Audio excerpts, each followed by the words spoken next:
Hi, welcome back to Shruti and Vishwa's world. Today we're going to see Chapter 7 from the book Blaire. So let's see. Chapter 7. Please say yes. After 6 days of crafting and coordinating for Operation Sneaky Proposal, it was go time. We picked Sunday evening because Kat would be gone all day at a farmer's market across the river. That gave Gabe a chance to help Beckett write and plant the notes, while Thea and I decorated the patio. Kat was due back at the farm by 8 o'clock.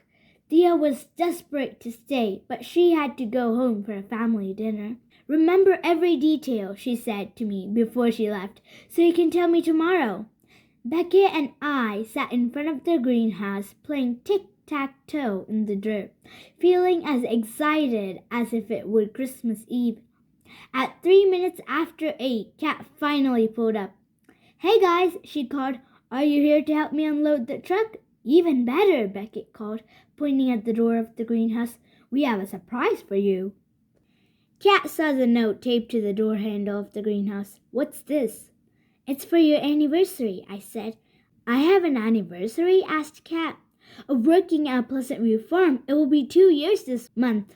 Kat smiled. "Wow, you're right. Time flies." She pulled the note off the door and read it aloud. "You love our farm and our farm loves you. We got a gift that's not green or blue. Come to the barn so you can see what this awesome thing will be." Kat tucked the note into her pocket and looked at us with a twinkle in her eye. "A game, huh? Okay, I'll play." Beckett and I exchanged a glance. So far, so good. When we got to the barn, there was no gift in sight, just Dad's tool spread out in his workbench. "I'm getting the sense I'm gonna have to work for the surprise," Kat said. "I wonder what's up in the loft?" I asked in a sing-songy voice. Kat scurried up the steps Dad recently built and found the note Beckett and Gabe had tacked to one of the beams. She leaned over the railing and began to read. "Ha ha ha. Sorry for the fake out. We'll make it up to you with some deli takeout. Come see the chickens. They're standing guard over a gift that waits for you in their yard." Kat peered down at us and narrowed her eyes. "Did you name another chicken after me?" I giggled. "Maybe." As we walked past the herb garden to the coop, I looked up to find Gabe watching from a second-floor window of the house. I flapped my arms like chicken wings. That was her signal for everything's good. When we got near the chicken coop, Dandelion and her friends clucked a symphony. It was like they knew what was happening and were thrilled to be a part of it. But the note that was supposed to be taped to the coop gate wasn't there. Beckett looked at me and pinched his nose as if he was smelling something terrible. That's her signal for "we have got a problem." Uh-oh.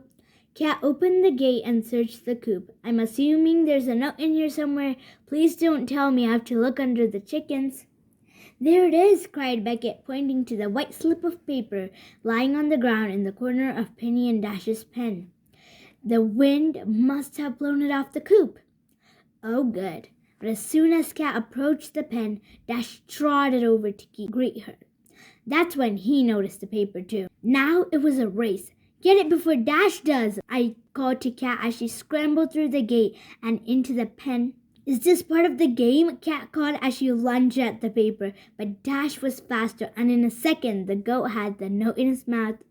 "Drop it," I said as I tried to pull the paper out of his mouth. I managed to rip a corner of it away from him, but he got the most of it. He chewed slowly and then swallowed. "Ma!" Dash said. It sounded like delicious.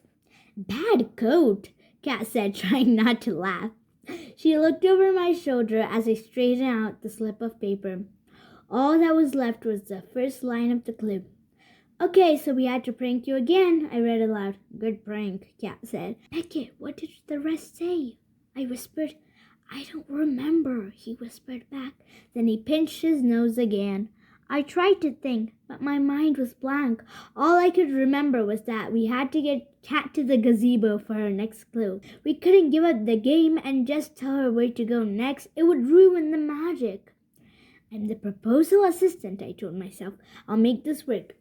Okay, so we had to prank you again, I repeated. We promise this will someday end, I stammered. At the gazebo by the creek. Oh no, what rhymes with creek? You'll see this gift and out your freak. Beckett finished.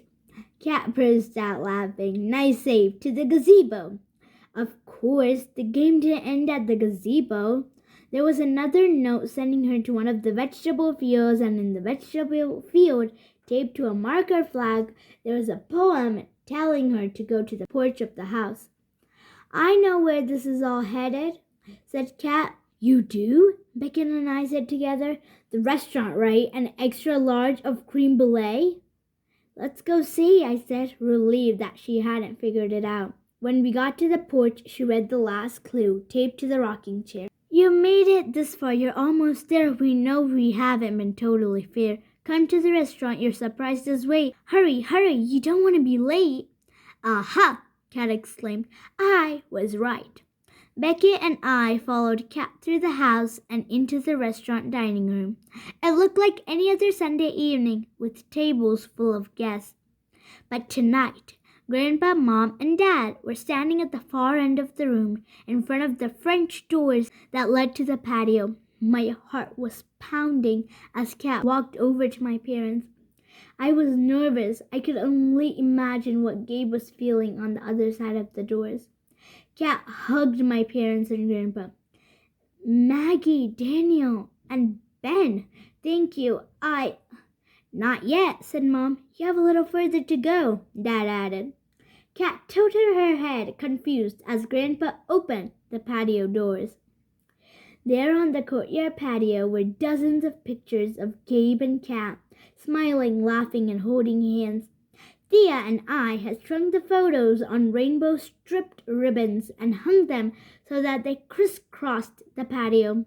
Strings of tiny multicolored lights added a soft glow to the evening sky, which was turning pink and purple with the sunset.